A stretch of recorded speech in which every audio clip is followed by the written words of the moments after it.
We got Eagles. We got Sixers. Maybe even a little Phillies talk today. We're talking accountability today with the Eagles as we embark on the 2024 offseason. Sixers, last game before the All-Star break. Pitchers and catchers, they're going to be throwing the ball around down in Clearwater today. Man, what I wouldn't do for a Lenny's breakfast on Valentine's Day. Love is in the air, guys. Trending in the AM starts with your thoughts and opinions in 30 seconds.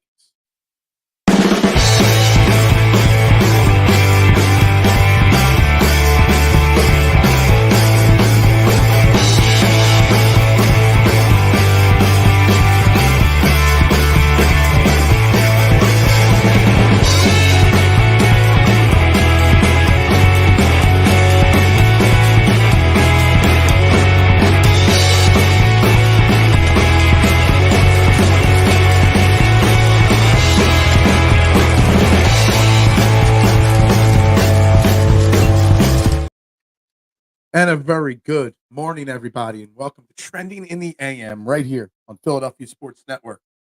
We're live, Facebook, YouTube, Twitter. Excuse me. You know the drill. Hit those like, share, retweet, subscribe buttons, follow buttons. Wherever you're watching on any of the 6 platforms that we're streaming on right now, make sure you share it out, follow along, and make sure to get interactive. This is your morning show. This is the morning show of the people. Everybody talking about the people's champs. This is the people's show where your opinions actually matter. I am your host, Phil Stiefel. You can find me on any and all social media platforms that I'm on at Beard and Knowledge. I greatly appreciate the follow, and you'll enjoy it. We got lots to talk about. Got lots going on this morning. Something. I gotta mute that. I don't know what's going on there. Anyway, we got lots happening. I want to talk Eagles today. There's something that we haven't gotten to yet in the Eagles conversation that I want to address. The Sixers, we've got one final game tonight before the All-Star break against the Miami Heat down in South Philly. And the Heat are in town, and the Heat and love. It's Valentine's Day. We're going to talk Valentine's. We love talking movies on this show. So we're going to talk Valentine's Day movies. We're going to talk love stories. We're going to do all that. And, of course, Phillies, pitchers and catchers. You got them. If you want to talk Phillies, drop Phillies questions in the comments, and we'll do it. And, yes, as K1 jumps in as the first comment of the day, the Flyers have gotten off their losing streak. And, you know, it's funny, K1. When I had Bill Matz on the show, you missed that, even though I did have him. He said the All-Star break was a perfect opportunity for the Flyers to reset and maybe come out of their All-Star break with a little win streak, and now they've won 4 in a row. They're trying to put the drama behind them, the Carter Hart drama behind them. Move on. The All-Star, the NHL trade deadline's coming up soon. We'll try to cover that when that gets here soon. Wow, it is Wednesday already, Marshawn. I cannot believe this week's happened. The fact that I normally get Sundays off from the pizza shop, but we had to work Sunday because of the Super Bowl. So it really, whenever I don't get my one day off a week, it really throws it off. I couldn't even have told you it was Wednesday until you put that up there. I know it's Valentine's Day, but that's about it. Shout out to my Valentine, Penelope, my adopted girl, lover. You've got mail. It's a wonder. We're going to get into the Valentine's Day movies. I don't want to get too early into the movie conversation because, we got lots I want to cover today, but that is not a wonderful movie. There are so many bad love Valentine's Day type movies. They're terrible. We're going to jump in with pitchers. It's pitchers and catchers, but we got a hitters question. And, Tim, and thanks for checking in, my man. Alec Bohm. I forget which account put it out there yesterday, but someone put out there, is Alec Bohm the most underrated Philly there is? And 25-100, I think Alec Bohm is perfectly capable of doing that. I think Alec Bohm can hit 300, hit 25 and 100. I do. I really, truly do. And if I had my way of writing lineups, and we'll get into lineups construction later this week or next week, because I do want to get into that with the Phillies. Alec Bohm would not be hitting in the 7, 8, 9 hole like some people have him. He's a prime hitter. He's a good ball player. He's gotten better defensively. He never lets defense affect his offense. The guy can hit. He can hit the get. Alec Bohm, not the exact type player, but hitting wise, stroke wise, and skill set wise at the plate, it's very comparable to Jason Worth to me, and has been for a long time. People, how are the Dirty Dozen? Yeah, that's right. We are no longer the Core 12. We are the Dirty Dozen. I love it. 2097 last season after a slow start. And he was bouncing from first to third, back to first. He may have DH'd. If you could give Alec Bohm a set spot in a lineup, I think Alec Bohm can give you Chase Utley type production. He might already be doing that. Alec Bohm is a borderline elite hitter. And he's still pretty young. What's he, 26 years old? I'm an Alec Bohm fan. Yeah, Die Hard is not just a Christmas movie. It's a Valentine's Day movie. It's about love. Love lost. Regaining that love that you lost. I like that. I like where K1's head is with the Valentine's Day movies. I like that one. Romeo and Juliet, that's the ultimate love story. My favorite Romeo and Juliet spinoff or taking liberties with the story is Romeo Must Die with Jet Li and Aaliyah. Oh man, Aaliyah, and Anthony Anderson and whatnot. Great movie right there. He hits fourth this year, maybe. I doubt Alec Bohm hits in the 4-hole. Highly doubt it. Highly doubt it. It's probably going to be Schwarber 1. It's going to be Turner 2, Harper 3. It's probably going to be Castellanos to start the year at 4. I would not have a problem with Bohm 4, but it'll probably be Castellanos 4. And then probably Bohm 5. I mean, can you really put Stott 5? I don't know. I mean, I would love it to be Turner 1, but we know that's not going to happen. I would have no problem with Turner 1, Bohm 2. Good morning or work check-in. What's up, Adam? Hope you're well, my man. Die Hard is overrated. You're overrated, Marshawn. Get out of here with that. Kyle Lowry does not play tonight. Sixers, Heat tonight in South Philly. Justin Crosby joining us later in the show. Getting back to our regular Wednesdays with Justin Crosby. He does not play tonight. They're saying he'll play after the All-Star break. I hope I am wrong on my Kyle Lowry takes. I hope I am. But we'll see. Whoa, hot take. What? On Romeo Must Die? That's a great action karate, great fight scene, some really bad CGI. It's a great bad movie. There's comedy, there's great action, and there's Aaliyah, which nothing bad about her. Bohm hitting the 4-hole is a great problem to have. I would love it. I just don't think they do it. Bruce Willis is the man, but Die Hard, though. Oh, man. Die Hard is a love story for the ages. It really, truly is. I never thought of Die Hard as a love story. Taiwan Walker traded after the others get a chance to step. He could be moved.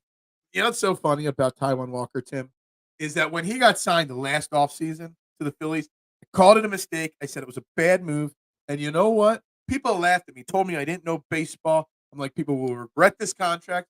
He is a mediocre pitcher I saw someone else say it on Twitter, and it's Taiwan Harris or Tobias Walker. He's basically Tobias Harris. Overpaid. He's never going to give you the production that the money thinks. I don't hate him for taking the money, but now the Phillies are stuck with him. He was signed as a backup plan in case Aaron Nola walked. Aaron Nola did not walk. Now you're stuck with 3 more years of overpaid Taiwan Walker. Bad. So as good as Alec Bohm could be, and he's a good problem to have, Taiwan Walker is going to be in our rotation to start the year, but he's not even the 6th best starting pitcher in our organization right now. Not counting Andrew Painter, who can't even pitch. I would rather have McAble up here than Taiwan Walker. Hey, the Phillies brought back David Buchanan, last pitched in the majors in 2015. Give me KBO All-Star David Buchanan over Taiwan Walker. Taiwan Walker stinks. Die Hard is a satire. You're a satire. The Last Dragon is a Valentine's Day movie, sure enough. Interesting. I've never seen The Last Dragon. I got a list of the greatest Valentine's/love stories up on a side screen. There are a lot of bad movies that our wives make us watch. There is. The Notebook, When Harry Met Sally. They're terrible. Terrible. The English Patient. Awful. There's very few good Valentine's Day movies. The Princess Bride. Now, there's a love story. Give me The Princess Bride all day long. That is the ultimate one right there. Carter, too soon. I'm off on that. Valentine's Day card from Juju. I don't buy Valentine's Day cards. I don't buy greeting cards, period. I can't tell you the last time I bought my wife a greeting card. I just don't do it. They're one of my 3 big wastes of money that I don't spend money on. Valentine's Day cards are one of them. Can you guess the other 2 things I do not spend money on? But Valentine's Day cards are one of them. Walker was 50. He was the most shallow that was the most hollow 15-6 record a starting pitcher could have. He brings nothing to the table. So I don't do greeting cards. I also do not do flowers. I've been married for 17 years. Been with my wife, officially since the end of 04, beginning of 05, and I've probably bought her flowers like 6 times. I don't do flowers. Flowers are the biggest waste of money. I was at the food store yesterday getting some stuff, and the amount of people lining up to get giant food store flowers, not knocking the flowers, but man, all those guys buying flowers. Flowers that are triple the price yesterday and today just because of the date. Can't buy me Patrick Dempsey. I can't stand McDreamy. Isn't that what he's called, McDreamy? Martian looking for perma ban. He wants to be kicked out of the Dirty Dozen. We're taking nominations for Marshawn's Dirty Dozen replacement. What's wrong with I just hate chick flicks, man. I just don't get into them. I don't buy the fake romance stories. I don't. You got to give me something. You got to give me a little excitement. You do. I'm going to say Sleepless in Seattle sucked. Sleepless in Seattle, I don't want to watch that. No, nothing enjoyable in Sleepless in Seattle. I woke and chose permaban. Yeah, you woke and did something all right. Ducky's bugging out today. Tough, man. I did a Reese's Cup bouquet. I did nothing. We are going to go in, make a lot of heart-shaped pizzas at the pizza shop today. Fox's Pizza, the original heart-shaped pizza maker in the Kennett Square area, doing it for over 15 years. Everybody tries to duplicate our heart-shaped pizzas, but no one has the pizza as good tasting as ours, and no one makes a heart-shaped pizza as perfectly as we do at Fox's Pizza in Kennett Square. Come by somebody you'll love a heart-shaped pizza today, and you get to see me. He didn't read the Princess Bride chat. What? I don't get that one. The Hallmark movies, man, they're so bad. So bad. Annie Hall is a classic love story. I can't say that I saw that. Better Off Dead. I don't. Oh, man. We are off the rails 13 minutes in this. I wanted to talk Eagles today because something has been bothering me I haven't gotten a chance to talk about. And I've touched on the Phillies. I've barely talked Sixers. And all we're doing is talking Valentine's Day and movies. Toby could be my Valentine's Day. My Valentine today. Sure. He's not going to play tonight in Miami or against Miami here in Philly. So maybe Tobias has got a little Valentine date in his horizon. Love American Style. Hey, we could go American Pie. That's a great Valentine's Day movie. Great love story. Oh, you said Princess Bride is an awful movie? That is not an awful movie. It is one of the super cheesy, stupid movies, but it's so fun and entertaining. And it's so cheesy and stupid that it's actually good. There is a such thing as bad movies are so bad that they're actually good. And that is what The Princess Bride is. Hold on. Let me pull this up. I got a list of 30 movies here. The English Patient, no one's mentioned that really. The Notebook, terrible. Hate it. Bridget Jones's Diary, 1, 2, 3, 4. I think they make like 7 of those. They put Love and Basketball on the best Valentine's Day movie. I can kind of get the love story there. Let's see what else. Obviously, Casablanca, traditional breakup movie, almost you want to call it. 10 Things I Hate About You, Brokeback Mountain. Oh, and of course, you got 50 Shades in that series. Books better than the movies, I guess. That's what I've been told. Um, as you wish. But guys, that's Valentine's Day movies. I was gonna before I thought about Valentine's Day movies as the theme for movies today, I was gonna bring up other movies to talk about. We're gonna try to bring up at least one movie a show. And I've already got the first two or three that I'm gonna bring up to discuss on this show in mind. But with Valentine's Day, we gotta touch on all the love stories. Casablanca is a classic. I saw it in high school for the first time. Classic. Classic movie. Arguably kept by most critics as one of the 10 greatest movies, period, of all time. I don't know how I feel about that, but it's definitely in the top 20. Definitely a classic there. So anyway, let's get back on point. Phillies, Sixers, Eagles. Let's move off of the love stories and the movies because we are all here because we're in love with our Philadelphia sports team. Bradbury holding Juju is the best love scene in a tragedy. Oh man, is that what I saw the Juju comment before, and I didn't get it, but that's oh man, that sucks. And I still am pissed off at Ed Kratz, Sports Illustrated. Been on the show before. He put out a tweet. This is about the time when Bradbury held last year. Just let that sink in. I'm like, why would you do that to us? But back to the Sixers, back to the Eagles. Something came up with the Eagles recently. Bradbury holding Juju as a tight. We didn't mention Titanic. That's a quote unquote. Quite frankly, Titanic is not a love story. It's actually a murder mystery or a horror film. Uh, you know, why couldn't what's her name just move over on that wooden plank and let Leo share the plank with her? Like literally, you couldn't share that plank? What the hell is wrong with you? You just let him float away and die. Poor Leo. I watch all those rom coms. Hey, how about you want a really bad love story? How about Chasing Amy? We could put that in there for Valentine's Day. What is up, Big Eric, the gatekeeper of love? I don't know about that. That's it. Yeah, that's it. Mitchie Poo finally back from his silence after his bad joke. Cannot wait to see Kyle Lowry play after the All-Star break. I hope I'm wrong on Kyle Lowry, Mitchie Poo. I do.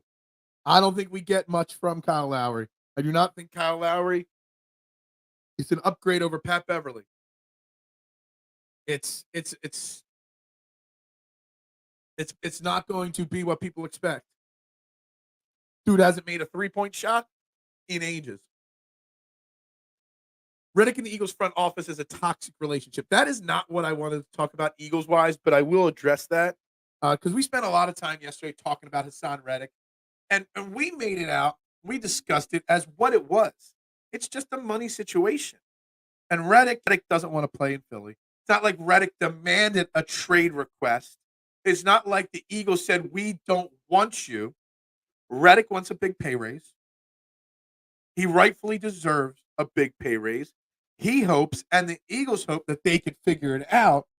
But in case they cannot, they have given him permission to find teams that will give him the money he wants if they can make a trade.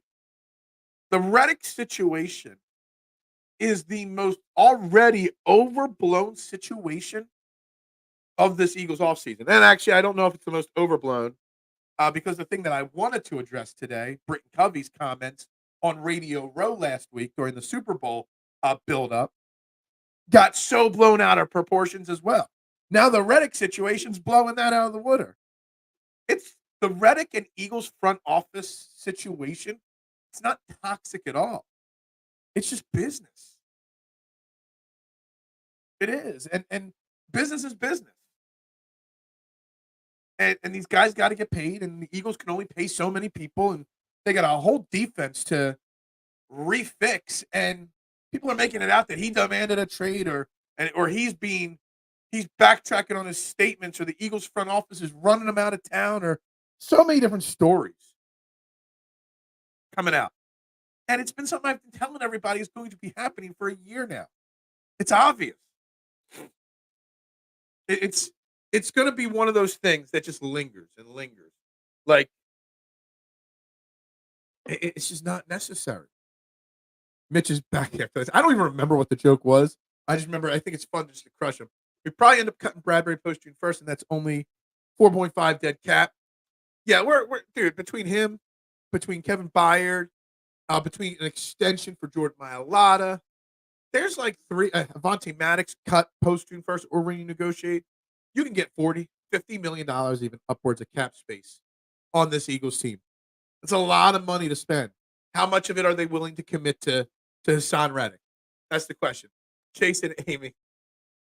And I've never seen Jersey Girl, but Chase and Amy was an interesting movie. I need to go back and watch it. So, funny story. When you if you've seen it, you know what kind of a movie it is. I remember my ex-girlfriend, I was down in Virginia visiting her and her parents, and it was when you still had to go to Blockbuster to rent a movie. Like, let's rent a movie and watch it with my parents, she said. I'm like, okay. I'm like, oh, we've seen Mallrats, we've seen Dogma, we think those movies are funny. Oh, this is just another one from a series from those movies. Your parents thought Mallrats was funny, they're gonna love Chase and Amy. And I didn't know what Chase and Amy was about. And that first opening scene, and my ex's parents were very conservative. Her father was a pastor, and I got kicked in the back on that movie choice so bad. But it was a good movie. When Carson Met Alshon was tragic comedy. It was. It was. Theory. English Patient is not a real movie. The only person I know that saw it was Elaine Bennis and her friends. And her friends went to see it multiple times, and she got crushed by her friends and her boyfriend for thinking The English Patient sucked. That's all I know. I've never seen it. I'm just going off of Elaine Bennis's opinion that it sucked. Your assessment of Sleepless in Seattle tells me your take on Lowry will not age well. I hope I am wrong on Kyle Lowry. I'm obviously not wrong on Sleepless in Seattle. Shakespeare in Love could have written that one. Yep, absolutely. Kyle Lowry is our new Pepe Sanchez. Holy crap, there's a name. There is a name. I forgot about the Temple product. Blown out of the water. It is correctly said. Reddick will be fine, 29, and Howie will find a way to pay him. I think they do want to figure out a way to pay Reddick. But there's going to be that chance that they can't. What will Howie value? What does Reddick even want? Is a 3-year, $60 million deal? Can you get that done? Are you accepting that? I don't know. Reddick's situation is normally Eagles front office don't want to overpay him. If they extend him, it allows. Yeah, I mean, I think there's some people and some media outlets that are massively blowing the Reddick situation out of the water, just like they're blowing the Britton Covey situation out of the water. Britton Covey on Radio Row talking about what went wrong with the Eagles' end of the season. And he was so blatantly obvious. There were some communication problems between the coaches and players, which we knew, but it was refreshing. We want accountability. We want honesty from our athletes. And he did it in a very professionally polite way. There were communication issues. There were finger pointing. There was outside voices we heard, and we let it distract us. Just admit it to all the problems. But yet you got media outlets saying that Britton Covey needs to shut his mouth. He's just the punt returner. I saw major media outlets, major former Philadelphia athletes that have a big platform. I've seen many outlets comment on it in a negative way. I thought what Britton Covey said was perfect. It's what I want more from our athletes. Go get that written. Any predictions? I don't have a prediction for the game tonight, but I will say that I think, and you can quote me in the article, I think it is a must-win game for the Sixers to go into the All-Star break winning a second game in a row. Then they get that little week to get Batum and the rest of the crew healthy, and then come out storming after the second half of the season. There are some easy stretches in the final stretch of the season there. It's a must-win. That's my prediction. It's a must-win for the Sixers team, momentum-wise. Reddick and Eagles front office is not toxic. It's actually it is. It's actually going pretty well. Bazoodenhoot will always be Bazoodenhoot to me. Amy plays for the home team, if you know what I'm saying. Yeah. She switched it. Oh my God, we're getting out of control already. Duck took that alley and ooped it like prime Blake Griffin. That's what I call an and one. you guys. An ex-fullback said that a punter isn't a real player. I mean, there's only one fullback left in the NFL. Well, there's a few more than that, but there's just one that anybody can name. We can name a lot more punt returners than we can fullbacks in the NFL. And he wasn't the only one. He's the one that went the most overboard with it. And that's why I don't get why people listen to those shows. You get the interaction you need on this show. You get the platform to have your voice heard on this show. Get everybody tunes on the radio. You can listen to this show in the car. You might not be able to comment in the car, but you can listen. I try to read every comment. That's not totally out of the left field. But yet people listen to that ex-fullback and give him a platform for no reason. Sixers win to move into third before the All-Star break. Could they get to third tonight? I have the game cast up. I don't even see the standings here.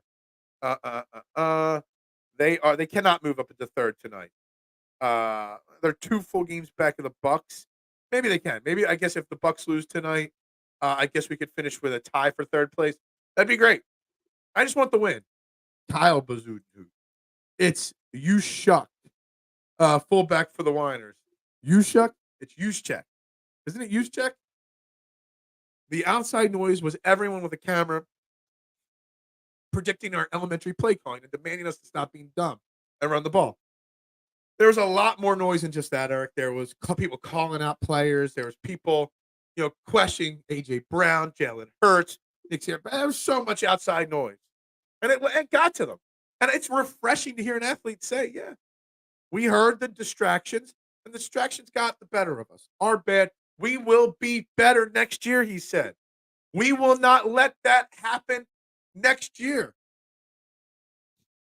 We want more honesty and accountability and stuff like that from our athletes. Then when they give it to us, we got a disgruntled former athlete bitching that the punt returner shouldn't open his mouth.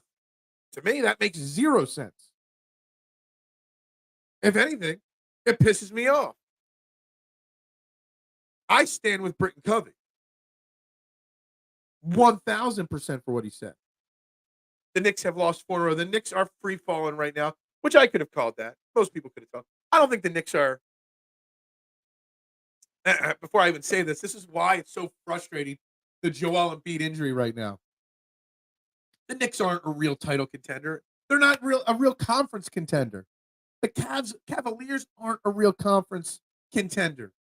It's the Celtics, maybe the Bucks if Doc Rivers figures it out, and it was the Sixers. This was the year for the Sixers to get out of the Eastern Conference. Then Joel Embiid had to go and ruin it all. Now, I'm hoping Joel Embiid comes back. And if he comes back, we don't know what kind of shape he's going to be in. I would love to see what Joel Embiid with Buddy Hield and Tyrese Maxey in his backcourt can do. But, man, this was the year. The Knicks are nothing. I get it. I got you. You can comment in the car. Just call one of your kids from school and have them type your comments. There you go. See, where there's a will, there's a way. And, people complain about the dial so much, but yet that's all they do is listen to the dial on a regular basis. Robbie Gold was talking that talk last year about Jalen, and he got cut. Donovan Mitchell just doesn't win. Not saying he's a loser. Hey, I don't disagree with you one bit. I've been saying this. There have been rumors of pairing Donovan with Joel for 2 years, maybe longer. And I just said, I've been saying since day one, nah, I'm good. Donovan Mitchell can be the second or third star on a team, but Donovan Mitchell will never lead a team to an NBA championship.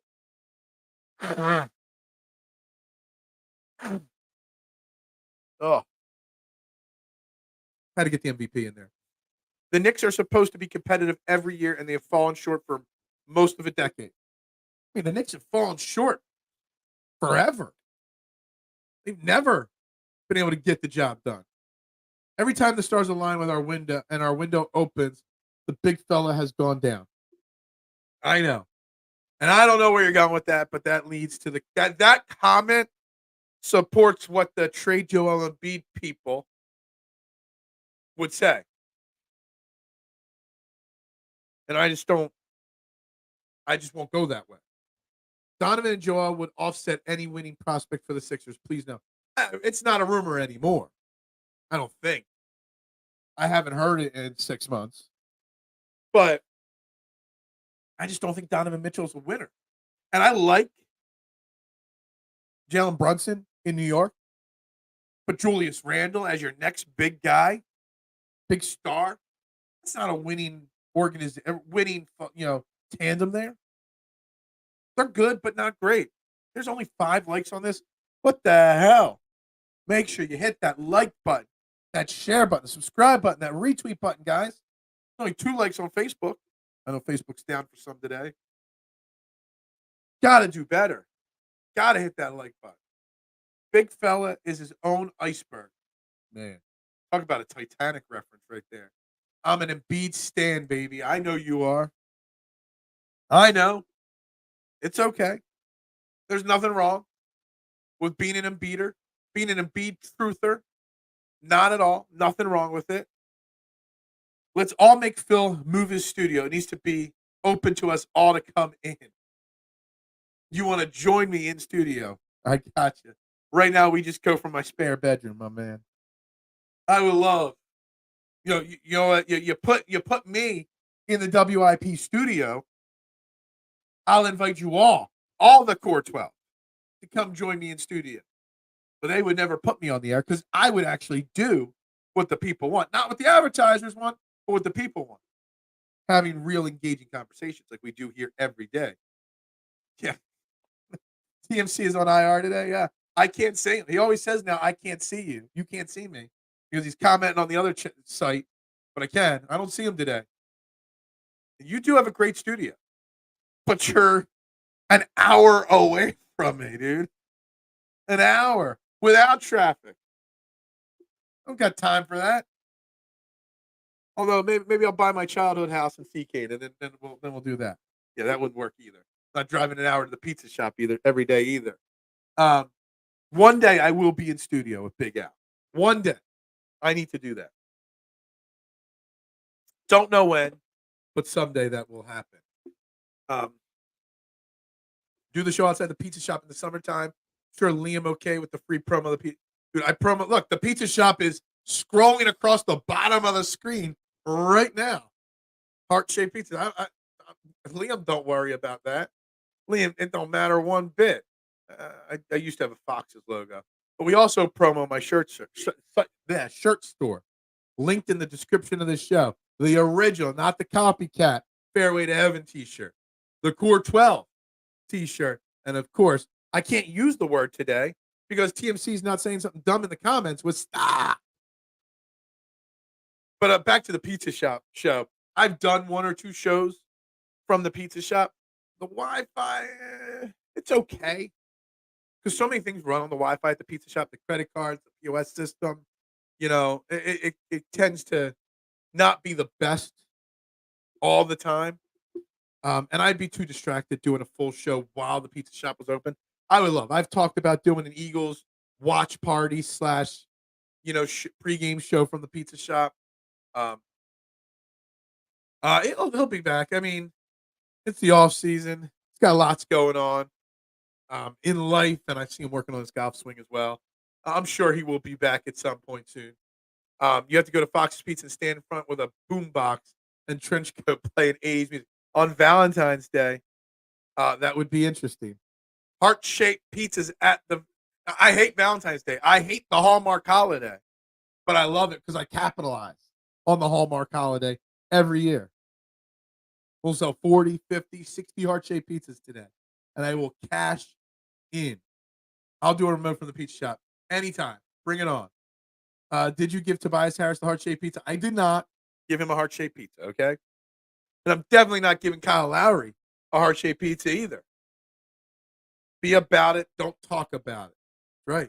That's deep. That's actually a lot deeper words than you realize. That is very deep right there. Very, very deep. K1, I think he's dealing with the breakup, and I think he has to move soon. So yeah, yeah, there's a lot going on with Liam. Poor guy. Um, he's got it, but he's still working on it. He's still writing great articles. He's still on social media. I will let him know that there have been a lot of requests for Liam. I'll see what I could do. Maybe we'll get him. If he can't do his own stream, maybe he'll join us here in the morning one day for a brief period of time. Maybe I'll get him K1 on a golf show. He does do a lot of golf writing as well. Brett, yo, I've made it after slipping and falling down my deck steps last night. Love the cold weather. I hope. Well, first off, I hope you're okay. Hope you're not too hurt. When does a physical therapist, can he do physical therapy on himself, or he got to bring in somebody else? And C, what's everybody else's excuse? Brett falls and hurts himself and is still watching Trending in the AM. So anybody else not watching right now, what excuse do you got? Brett falls. He don't take a day off. He's here. He's probably going to go to work today too. What excuse do you have for not doing anything today? Getting physical in the chat. Look, that weather, man. Brutal yesterday. And then it melted and went away so quickly. Actually, it melted my yard over there, but the rest of my house, it all melted. I'm good. My wife was happy. I got to get the Swiss farm. Swiss farm. Where do you live, Brett? Are Swiss farms still even a thing? I remember like the original Swiss farms and on Baltimore Pike and Springfield. Well, I don't know if it was the original, but it was the original to me as a kid. Swiss farms iced tea was 1,000 times better than Wawa iced tea in the jugs back in the day. Haven't seen a Swiss farms in ages. Driving up the Blue Route, thankfully not too many potholes. Low Blue Route. Havertown. So yeah, you're a Delco guy. All right. So that makes a lot of sense with the Swiss farm. I don't think Swiss farms ever made it outside of Delco, did they? And you got to be a Delco guy to know what a Swiss farms is. But late 80s, early 90s Swiss farms, that was the thing. Stopped at the one all the time after church on the way home from Holy Cross. Get your milk and whatever else you need. You only got to get out of your car. Yeah, that kind of stuff. Guys, so what are we at here? 37 minutes into this show today. We've got Justin Crosby joining us in about 15, 20 minutes to give his thoughts on the Sixers entering this All-Star break. Later in this week, we will touch. I don't know if we'll do it tomorrow or maybe we'll wait till Friday. We will talk about All-Star weekend in the NFL because why not? And not the NFL, the NBA. Sorry. But we keep talking about Haason Reddick and Britton Covey. We keep talking about this Sixers team. And it just goes back. I just keep going back to what Britton Covey said and how I want our players in all our teams to talk. I want more Eagles to talk like that. But what it does is, I've said it before that this is going to be the most important offseason that the Eagles have had in a very, very long time. And it's not just because they've got to rebuild the defense and they got to get it. They got to fix the communication issues. That rock solid locker room that Nick Sirianni had built throughout 2022 and the beginning of 2023 showed cracks. So it's important that they fix the team. They fix the play calling. They fix this and that, physical things on the field. But the locker room needs to be fixed. And there's a chance that you're going to lose some of your locker room studs, your Brandon Grahams, your Fletcher Coxes, your Jason Kelce's, who I'm strongly believing now at this point that Kelce will not be back. It's very important that he fixes all those problems. This is not just an important offseason for Howie Roseman and the organization. This is the make or break year for Nick Sirianni.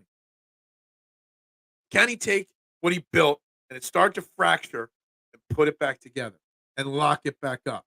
And I really think it's cool to do that. It will be cool to see Maxey at the game. Yo, if you didn't see it, after the Cleveland Cavaliers game, and this is why I love Tyrese Maxey. And again, we talk about what we want more from our athletes.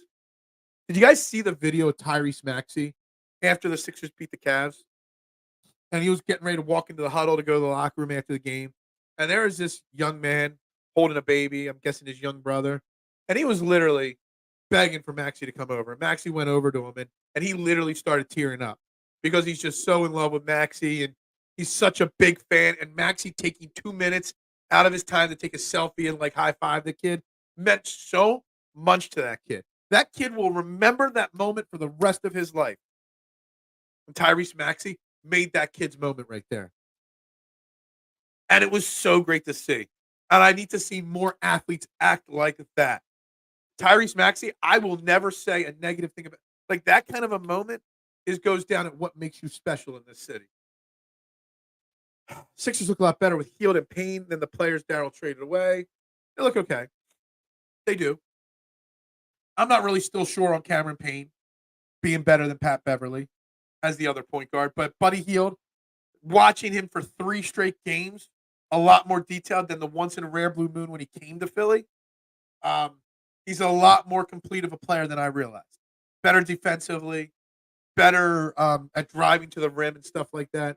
The Buddy Hield thing is really good. I hope they find a way to keep him, just not with an over-the-top conversation. I love PA. The state makes me feel euphoric whenever I cross the bridge. What's up, Big Zeke? How you doing this morning? That's fear. Like, yeah, I like it. I like it. Does Fangio have it in him to make adjustments in the biggest moments? Does he have a corner blitz call on third and manageable like Spags? Yeah, I mean, we're gonna find out.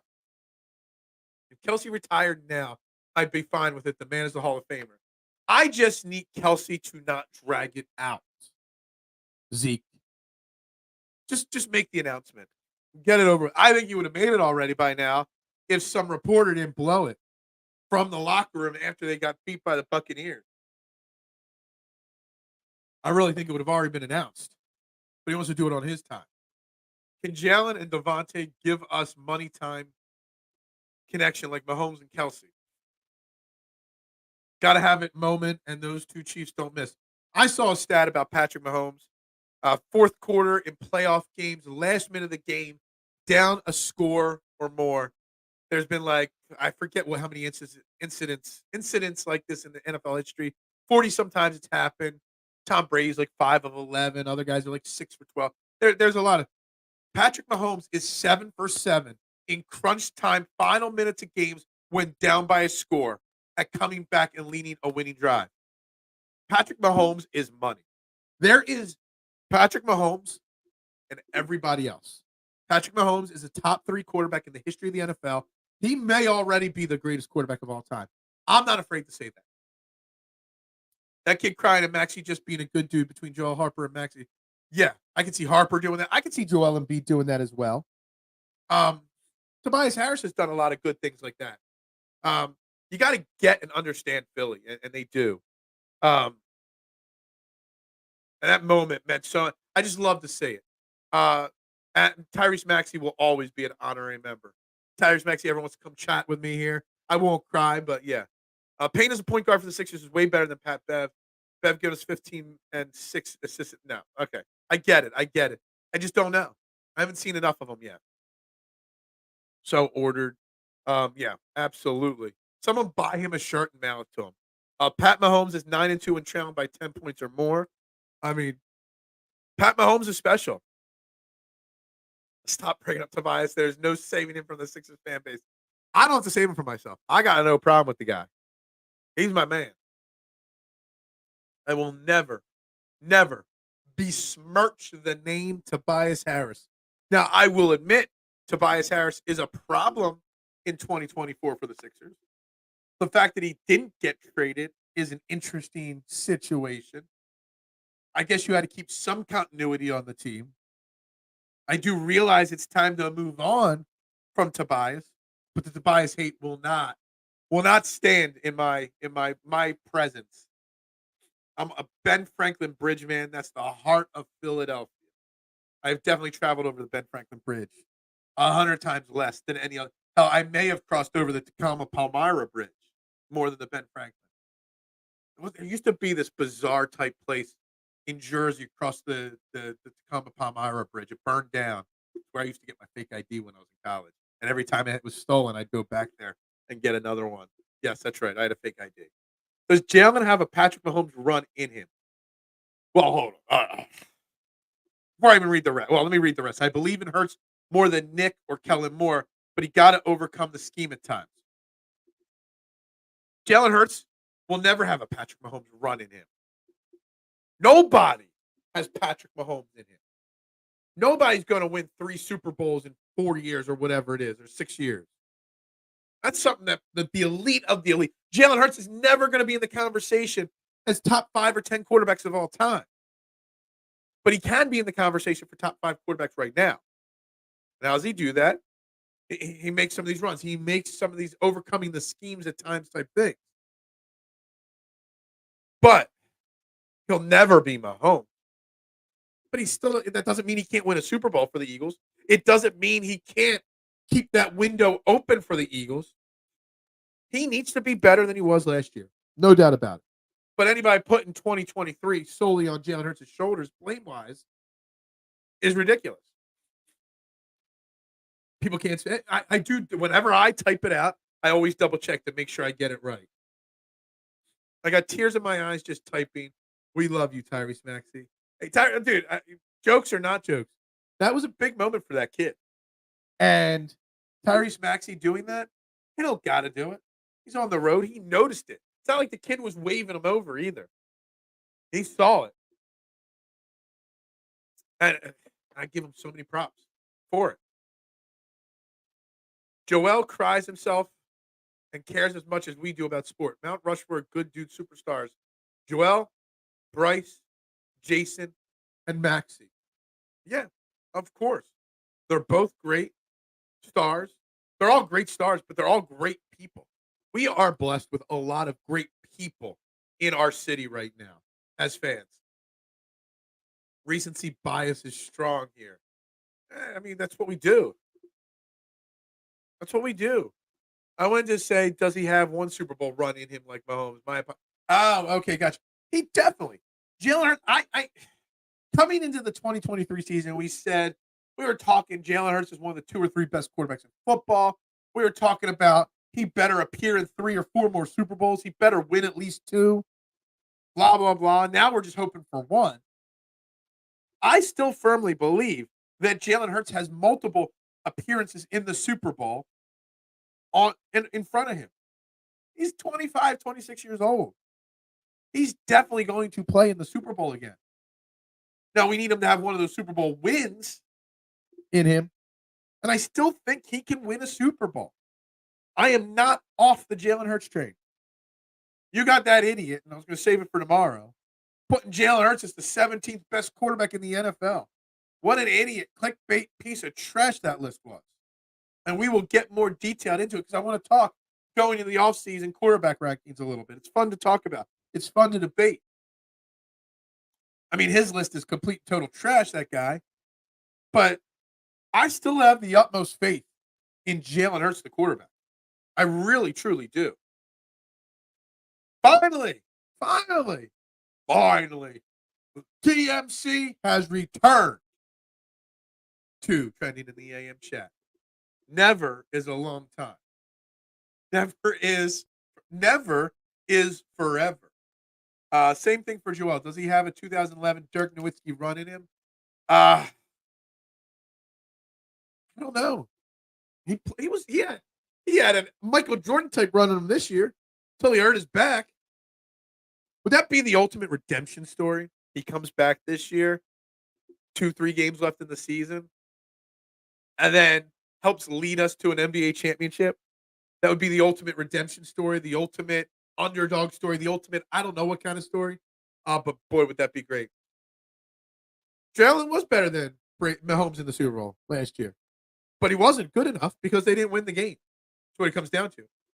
I believe in Jalen. Pat Mahomes is Goliath. Jalen is David. He'll take him down with his slingshot. Okay. I still believe we get that ball back last year. Oh, I agree. You give him 30, 40 seconds in the ball, game over. Game over. No doubt about it. Do I have to say this comment out loud for the people listening and not commenting? Because there might be one person listening in their car, I've got to read K1's statement. I still believe in Covey Dean. Actually, I still slightly believe in Covey Dean. Realistically speaking, he just Howie Roseman just has to have a better backup plan than Nicholas Morrow. Is their defense built to stop the Chiefs in the Super Bowl? I don't think you can stop the Chiefs' offense. You just got to outscore. They were down 10. They did not panic one bit. Not at all. No panic in them ever. You just got to hope to outscore them. You got to hope you beat the Chiefs' defense with your offense. You're never going to stop completely Patty Mahomes. Tampa stopped the Chiefs in the Super Bowl, Marshawn. They did. That was Tom Brady. Currently, the only quarterback that's definitely ahead of Patrick Mahomes is the only person that stopped Patrick Mahomes. Strictly talking 2011 playoff Dirk run. No, that's fine. Okay. Maybe that would be the ultimate story for Joel. Comes back. You get what's the Undertaker meme? Sitting up out of the coffin. Here comes Joel. Someone should do that. Come playoff time. The Undertaker. Joel sitting up. He loves his DX chop, the Joel Embiid. Wonder if he likes the Undertaker. K1, you are Tom Hanks and Castaway with that take. Oh, man. Castaway is the perfect Valentine's Day movie. And it's actually a love story, He's in love. He disappears for a while. Comes back. His woman moved on and got married. What the hell? Oh, man. The love story between Tom Hanks and Wilson is unmatched. Oh, my God. The Chiefs' offense only scored 19 in regulation. If the 49ers had an above-average quarterback, he would have won. Well, that is a Brock Purdy comment, I believe. I believe that is a Brock Purdy dig on my screen right now. I give Brock Purdy credit. He has turned being irrelevant into a Super Bowl quarterback. He's got a same record as Jalen Hurts in the Super Bowl. So, I give Brock Purdy credit. Now, is he ever going to be an elite quarterback? No. He's going to get paid at some point, maybe, by the 49ers. But at some point, they'll have to pay him. Someone will have to pay him. I would not knock Brock Purdy, and I wouldn't say he won't play in another Super Bowl. What I'll say is that next year, their window is shrinking, the 49ers, a lot quicker than the Eagles. Because the Eagles have already paid their quarterback. Brock Purdy hasn't been paid. And they got a lot of big money going to a lot of big-time players outside of their quarterback. That Mavericks team with Dirk was the first team to win a championship, shooting threes. Everyone thinks Steph and Golden State changed the NBA. I think it was Dirk. That's possible. I'm trying to remember. Obviously, I remember Dirk's run, but I don't really remember the rest of his team because he was so good. It's interesting. Wilson was better looking than Meg Ryan. Oh, man. I don't even want to touch on that. Brock Purdy gets no credit from me. I don't want to give him credit either. The 49ers are complaining and making so many excuses. These guys were playing injured, this, that. There's so much. I kind of really feel, at least in this city, that the 49ers have become the most unlikable team in all of sports. I dislike them more than the Cowboys. I dislike them more than the Mets right now. I want them to lose more than the Boston Celtics right now. The 49ers are the most dislikable team to a Philadelphia sports fan that there is right now. George Brittle, blah, yeah. Peja Stojakovic. Are you surprised that I could say that name? I think I said it right. I forgot about him. Peja Stojakovic, right? Stojakovic. That boy could shoot. Typical European dude that could shoot. I really don't like anyone from the Niners. I don't like the Niners right now. They are the most unlikable team in sports right now. And I don't even think that's up for debate, honestly, at this point. I really don't. I don't know how you could say that they're like there's not one likable person on that team. Their coaches aren't likable. Their front office isn't likable. Their fans are definitely not likable. Their content creators are awful. Their radio personalities, you call them out, they block you.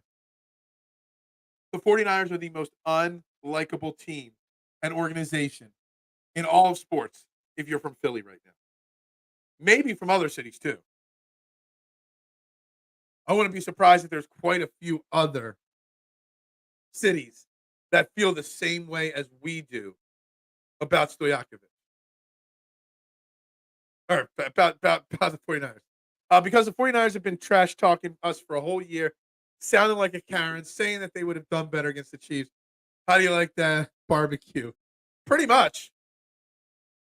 They dug that. There's this one 49ers content creator that went on this whole, he rewrote the Fly Eagles Fly to Cry Eagles Cry after last year's Super Bowl. And then this year was saying, talking all this trash, how they were going to smoke the, people were screenshotting this guy's account or this person's account. And then they're just quiet now. Silence now. Because they can't handle it. Yeah. It's crazy because I spent 2 weeks in San Francisco for work way back in the day. It's a fantastic city. There's history there. There's culture there. There's great food there. There's great entertainment there. I mean, it's everything you want. Except for whiny-ass fans. They talked shit when they lost and shit when they won. Even when Hargrave signed with them, he talked shit about, the 49ers are terrible. They're hateable. Multiple videos of 49ers fans. That happens. So many of those videos are either A, the dumbest thing in the world, or B, staged. Because there's far too many fans breaking TVs. And we're going to cut off the 49ers talk here for a second here. We're going to bring in my man, as always, Wednesdays with Justin Crosby. Good morning, Justin. How you doing this morning? Good morning. Good morning. Still got my golf background up there. I got to switch that to a great background there. So Justin, it's been a few weeks since we've had you on. A lot has happened with the Sixers landscape since you've been last on. We've had Joel Embiid go down in a period of time. We've had the trade deadline. We've brought in buyout candidate Kyle Lowry.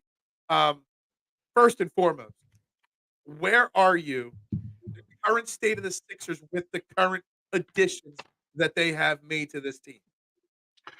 I am optimistic. Good word. Yeah, I'm optimistic.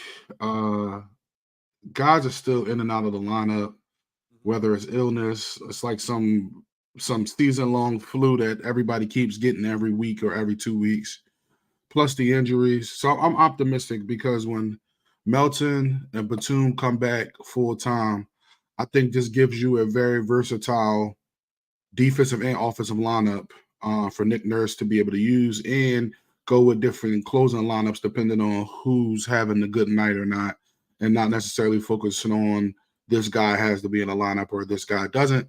So I'm very optimistic. The only question mark that I have, which it looks like the Bulls, the GM was just crazy, but I do wish that they were able to get a more consistent backup. Paul Reed has played good the last 2 out of 3 games.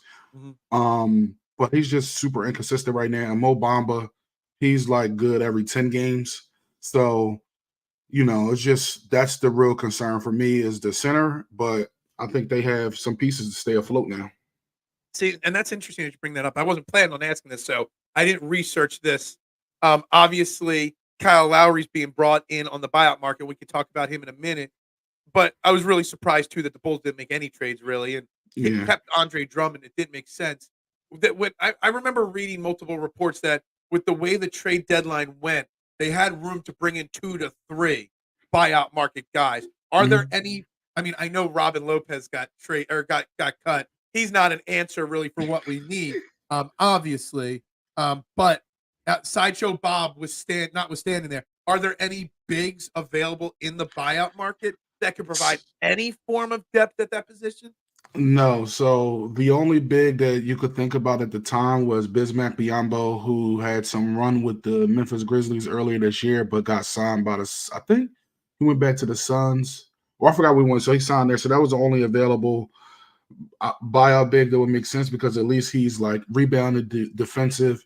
On a free agent tip, though, the name that keeps coming up is, or people are mentioning is available is Nerlens Noel. There was talk last trade deadline and or buyout whether they would go after Nerlens Noel, but then they decided to go with someone else. I think it was Dedmon last year they went with. Yeah, Dwayne Dedmon.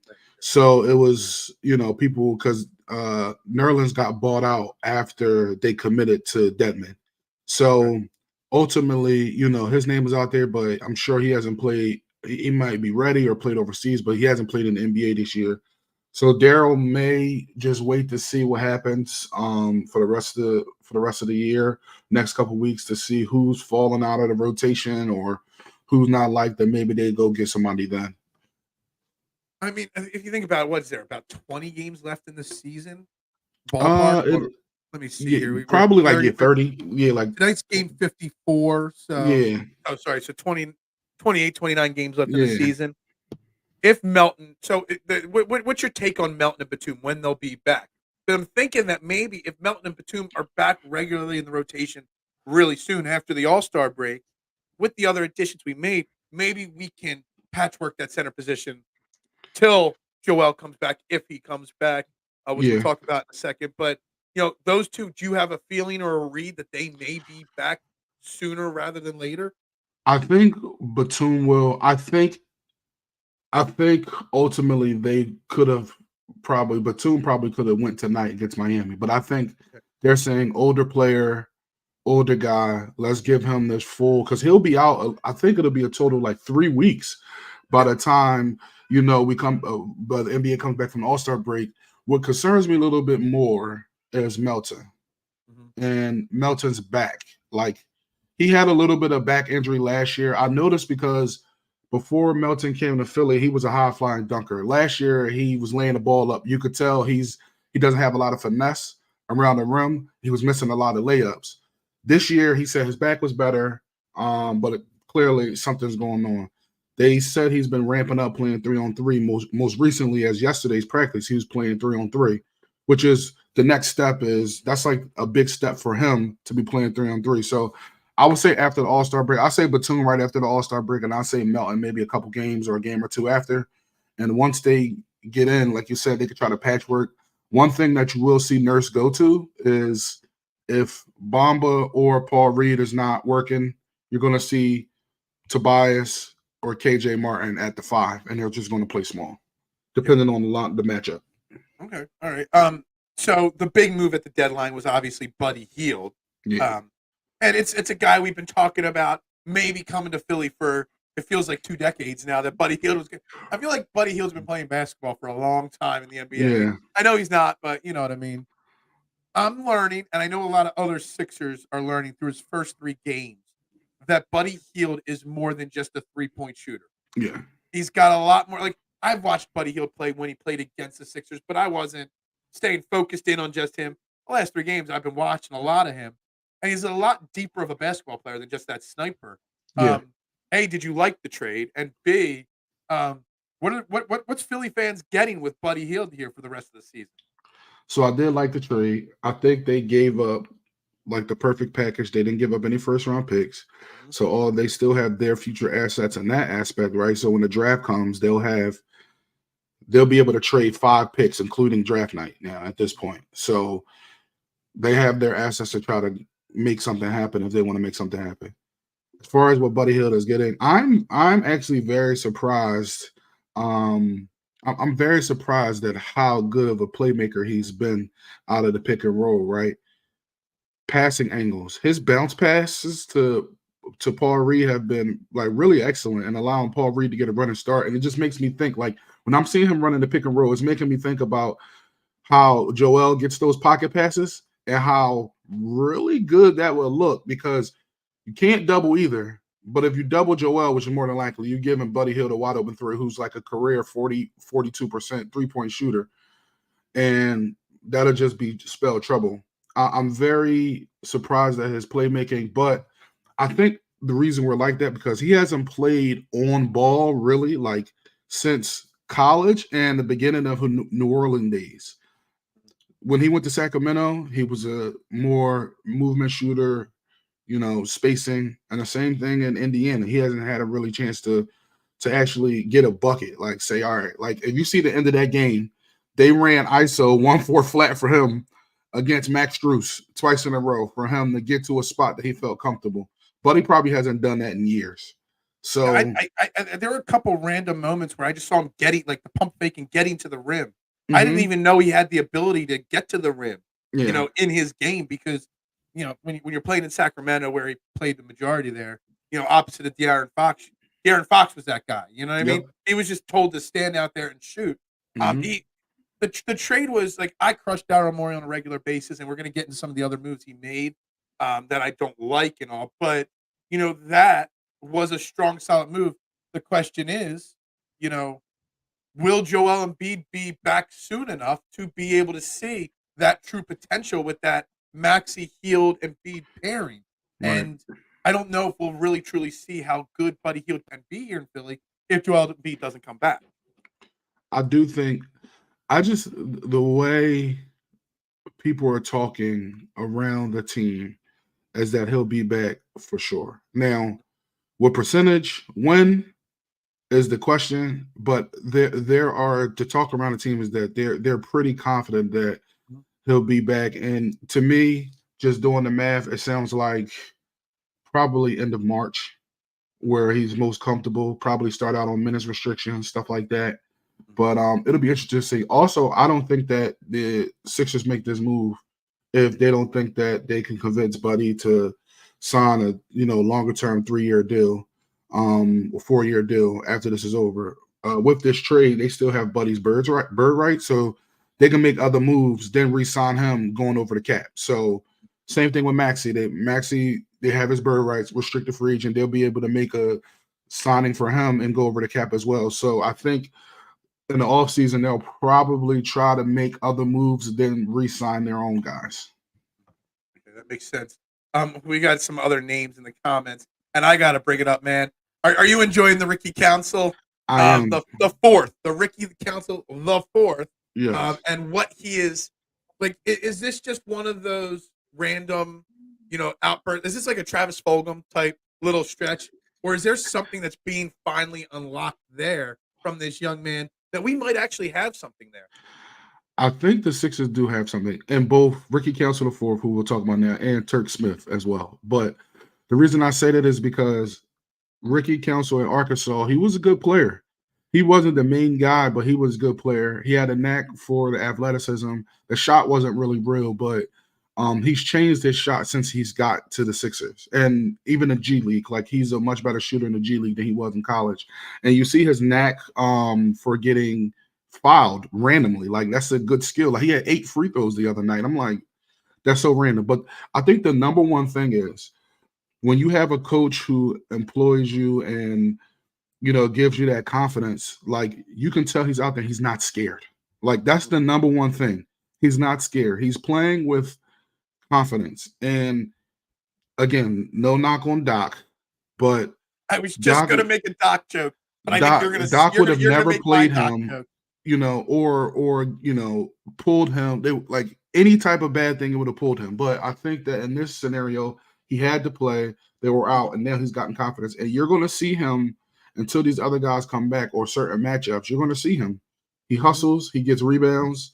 Like you talk about small ball lineup at the 5. Ricky Council might be playing the 5 sometimes, matchup wise, depending on what's going on. And that's the luxury of having these type of guys and having a type of coach like Nick Nurse, who would just be like, you know what?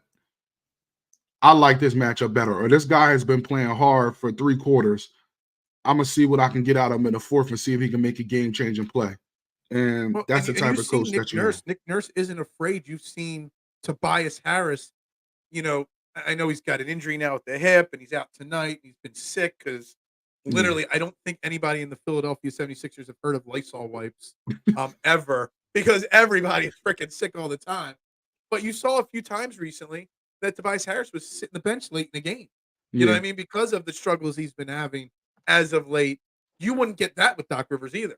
Given the young guy who keeping the hot hand in versus what you're just technically supposed to do. You get that with Nick Nurse versus Doc Rivers. And I think that's very validating to a young player to get that confidence.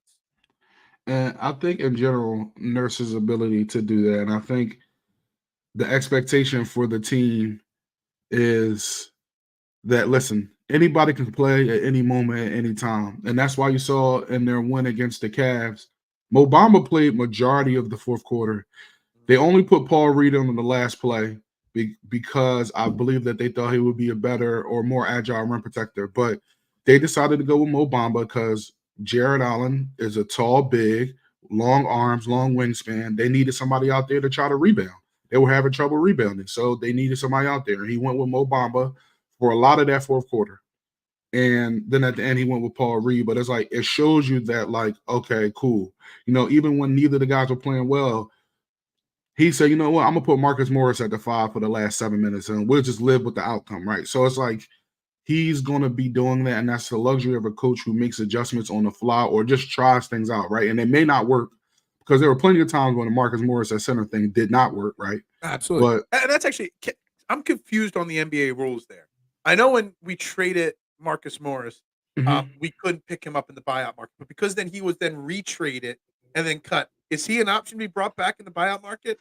I'm So hearing originally, because he was secondly traded. Does that reopen it up for us? So originally that was the thought, but when the actual official trade went through, they made it an actual 3-team trade, so it won't go through. He wasn't. Okay, if he was, I was just thinking out loud that yeah. He had his moments. There's flaws in his game, but he had his moments, and he wouldn't hurt. That would be the ultimate GM move: trade away a guy to get in Buddy Hield. Then the guy gets cut, and you bring him back anyway.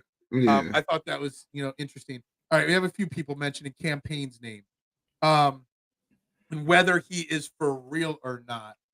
My thing with Campaign is, and I don't know what your thoughts are. You basically subbed out Pat Beverly for Campaign and Kyle Lowry, I guess. Yeah. I would take Kyle Lowry I would take Pat Beverly over Kyle Lowry at this point. And the Campaign part of it, I don't know if I'm okay with them giving up the leadership, the dogfight, the mentality that we would get from Pat Beverly. Maybe this week, maybe next week, but come playoff time, I'm not on board with that move there. See, I understand, but I also feel like, so basically what they did is they traded Pat Bev because they knew Kyle Lowry is on the way. Now, if you want to talk about leadership, Kyle, he's a leader. He's from here. He's a leader. He's won a championship. He's been in the finals, 2 out of the last 3 years. So he has the leadership that Pat Bev is going to bring. Now, is it going to be as intense as Pat Bev is? And probably not, but he's going to do similar things. He's going to take charges. He's going to play good team defense. But you have to look at the grand scheme of things. Campaign right now is a much better offensive player than Pat Bev was. Yeah, there's no doubt about that.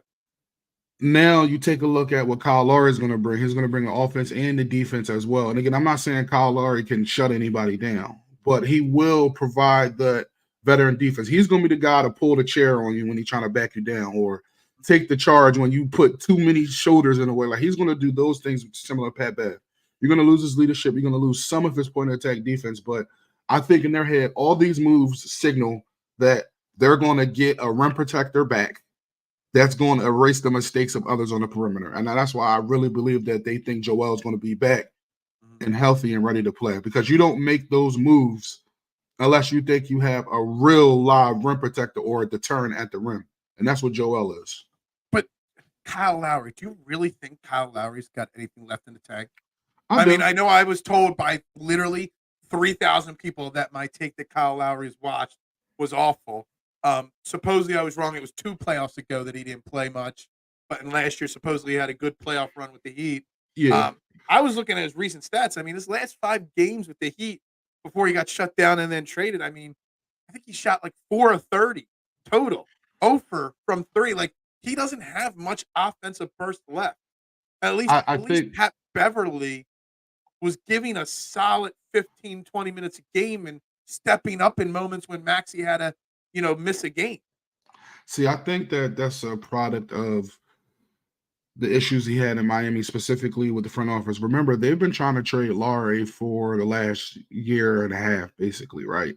So maybe all those things come to a head, and he's not playing the best on the court because he doesn't want to be there anymore. They don't want him to be there anymore. Then they just ripped the Band-Aid off and benched him, and then went into trading him to get him off the books, which, it happens, but it's a fresh breath of air. He's going to have a lot more opportunities now. You got to think about the offensive flavor, and it's funny because we're going to play the Heat tonight. You're going to see, I'm going to say this, and the Heat are going to go on an offensive tear tonight, but their offense right now, specifically without Jimmy Butler, even with Jimmy Butler, it could be very stagnant at the time. They run a lot through Bam, and Bam is a really good player, but I think that offensively, Kyle Lowry just didn't get the open looks that he normally gets. And the offense where you have so many downhill drivers, where you have Maxey, who's a downhill driver, Melton when he's healthy, he's a downhill driver, Kelly Oubre, who is, but doesn't even look to pass. Then you have Tobias, who, tries to do his thing. Kyle Lowry's job is going to be literally similar to what Buddy Hield is going to be. We need you at the top of the key or in the corner or whatever, and you're going to hit those wide open shots. I think he's going to be able to do that. Late shot clock situation, cool. Lowry can try to cook up or make a play for somebody else, which I still think he could do. I think we're underestimating the experience and the veteran leadership that he can bring on the court, specifically in certain situations. Like, how many times have we seen the Sixers last year, even with Harden, at the end of shot clock situation, get bad shots because everybody panics? Like, you have somebody who's now been in those situations in important games who can help with that. And I'm 1,000% sure that Lowry will probably, in the interim with no Melton, he's probably going to start with Maxey. And then outside of that, he'll probably be the bench. But don't be surprised if Lowry just starts with Maxey for some part of the remaining part of the season. Mist is asking when Embiid comes back for the playoffs. Excuse me. Nick Nurse is known to go with a pretty tight rotation in the playoffs. Yeah. I mean, if everybody's healthy, if Melton's healthy, if Batum is healthy, if Embiid's healthy, I mean, you've got a 10-man rotation, maybe more if you've got if you take into account, Ricky Council. Who obviously Ricky Council would probably be one of the odd men out in that rotation. Who else is out? Because I mean, I think your 8-man rotation will probably be, if Embiid's back, Embiid, Tobias, Batum, Melton, Maxey. Then you have Hield, Lowry, and probably Paul Reed. That'll be your 8. And that's probably what you'll see interchangeable. And you're going to see these guys like Tobias, Maxey play upwards of 42 minutes in the playoffs. Like, absolutely. And Joel might not play that much because he's coming back from the injury. Yeah. But will they go with the small ball lineup in the playoff depending on the matchup and just bench Paul Reed? Or will they still give Paul Reed his 8 to 10 minutes? Actually, you know what? I think Kelly will play too. But again, I think it depends on the matchup. I think it depends on what Kelly's doing. And, because Kelly, most recently, he's been really good. Like, he doesn't look at anybody else. He only looks at the rim, which is fine. That's his game.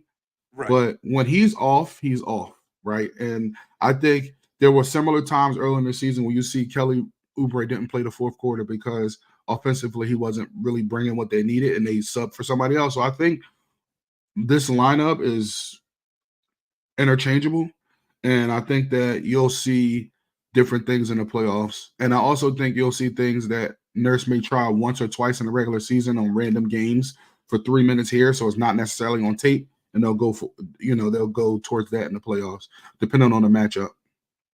2 more things before I let you go, because then we'll wrap this show up in a little bit here. One, first and foremost, I kind of say tonight, last game before the All-Star break, we just beat the Cavs, a great, hard-fought, gritty win against a game Cavs team.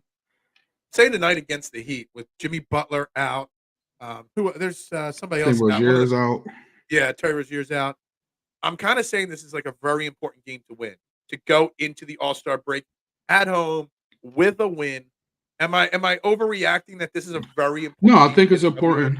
I do think it's important. It gives them some confidence as they've been going through the injuries and losing Joel and the mental side of that. Like, it's been a lot for this team. And you even see it with the Hawks if Kane Payne and Buddy Hield didn't play, I mean, excuse me, Kip, on that Friday night game, they might have had to postpone the game. Those guys really technically only have 7 available, and you need 8 to play the game.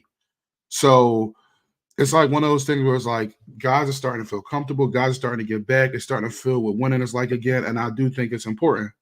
I also want to preface by saying that the Heat, they play with voodoo magic. They just beat the dog crap out of Milwaukee last night with Dame and Giannis playing. So the Heat always have this knack for losing to the Charlotte Hornets, but then beating the Denver Nuggets. Like this is what they do. So I would say don't be surprised if they come in and make a really good game out of it or win. But I do expect the Sixers to win tonight.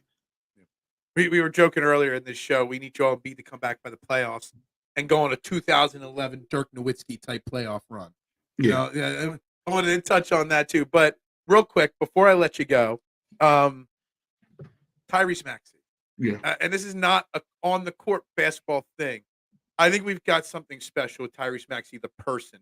I'm sure you saw the video with him after the game with the young fan and how much it meant to him, to that fan, to get that moment with Tyrese Maxey. I mean, just talk about Tyrese Maxey. He's 23 years old. He is a young kid, and he already realizes the kind of influence he has on people.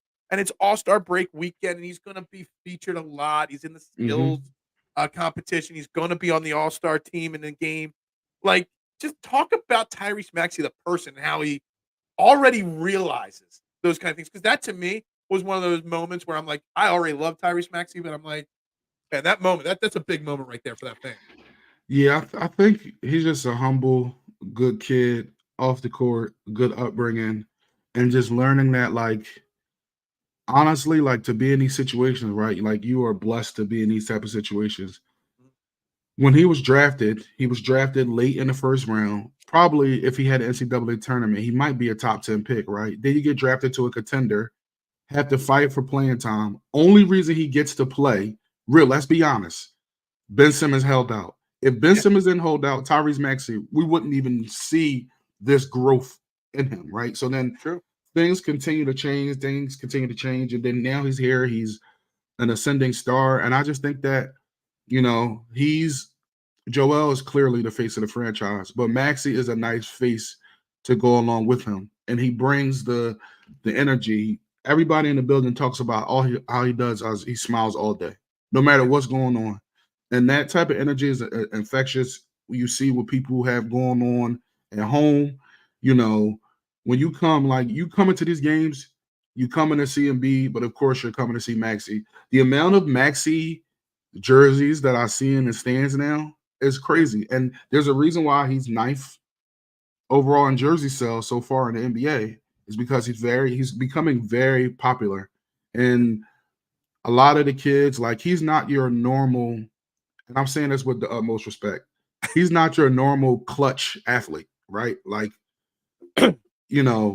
doesn't have Rich Paul mouthpiece for him when, talking to media. He's just being himself. And I think that's the most important part about it. And that's why I think he's very genuine. Yep. And that's why they're going to sign him long-term. And I think Maxey will be here for a long time. And I know for sure Daryl is glad that he didn't trade him for Damian Lillard and trade him for Kyle Lowry a couple deadlines ago. I'm positive that Daryl's happy. Tyrese Maxey is the kind of guy, like, I could care less about NBA All-Star game normally. Even when Joel Embiid's playing it, I'm just watching to make sure Joel doesn't get hurt. Like, I can't wait to watch the All-Star game to see Tyrese Maxey mixing it up with these superstars, because I think he belongs there. I'm almost disrespectfully feeling that he was bumped out of the three-point contest, because I would have loved to have seen him. To me, I don't know, you can tell me really quickly your thoughts on the All-Star festivities. I think the three-point contest is the premier contest. Yes. Over the dunk contest, over the skills comp. That to me should be the main event. For sure. Not the dunk contest. And I wanted to see Maxey in that. You know what I mean? I think he was bumped Maxey's out. I think he was guy. bumped People out. are going to tune in to see Maxey. I think he was bumped out for sure. Oh, he was definitely bumped out.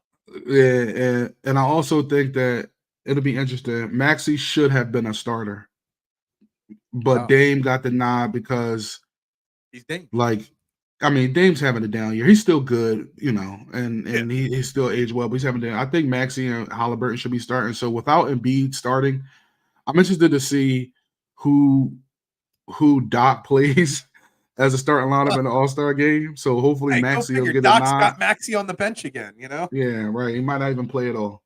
Yeah.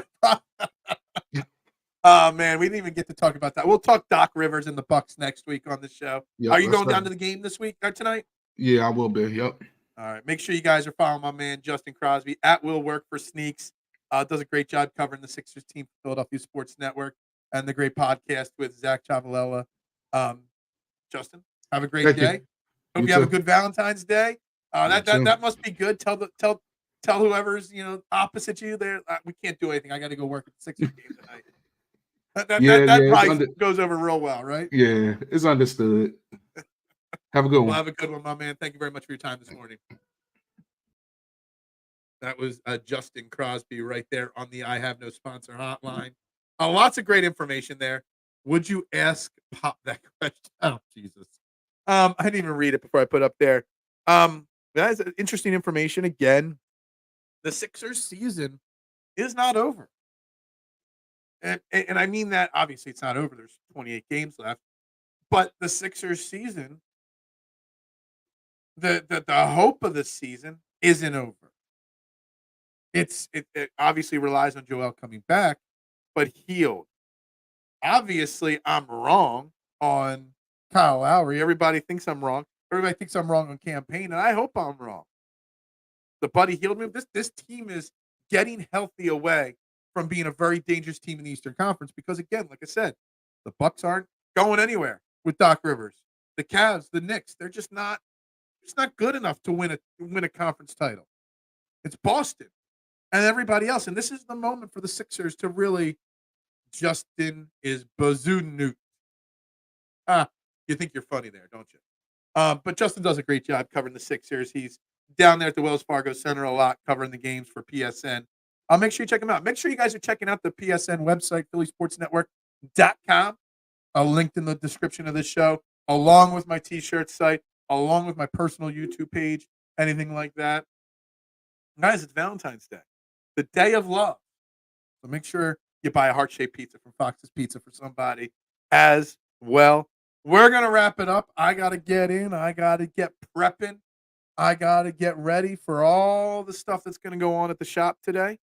But with that, I'm going to say thank you all very much. We'll be back tomorrow. Back more Eagles. We really didn't get to too much Phillies. Special thing, we got Justin Crosby on Wednesdays. Always. Talking Sixers for 20 minutes. Just confirmed. Phillies writer for PSN, Kylie, host of the Bell Smashers podcast, will be starting to join us starting next week on Fridays at 9 a.m. to give us some Phillies takes for 15 to 20 minutes every day or every week. So we're going to line up that. I've got some other guests in the pipelines for next week, working on an Eagles reporter to come on next week. So, guys, lots happening. Make sure you're hitting the like button, the share button, the subscribe button, the retweet button. But most importantly, make sure you turn those notifications on so you don't miss it. No reason for you to be complaining about the dial when trending in the AM is out there. I'm writing down something here to not forget to be a basis for tomorrow's show. Everybody have a great day. Enjoy your Valentine's Day. Tell someone you love them today. Or don't. That's up to you. Everybody have a great day. For Philadelphia Sports Network, I am Phil Stiefel. And still always, go Birds.